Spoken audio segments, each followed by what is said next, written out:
Хора, отново трета част. Винаги преди да ям, аз изсипвам вода, което е много полезно, правете го вие. Аз повече от 2 литра и половина пия на всеки ден. Слагаме си вода от каната. Преди да ядем, винаги пием 1-2 глътки. И сега ще опитам.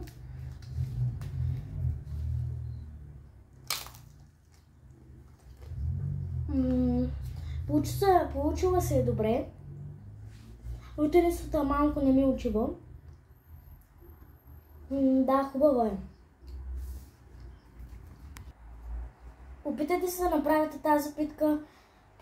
Вие да направите тази питка. Това се ползва с лаваш. Прави се с питка лаваш. Беше много вкусна. Съветвам ви да правите такива пици, вместо такива неполезни. И това е още по-вкусно от вредните пици. И надявам се да ви хареса.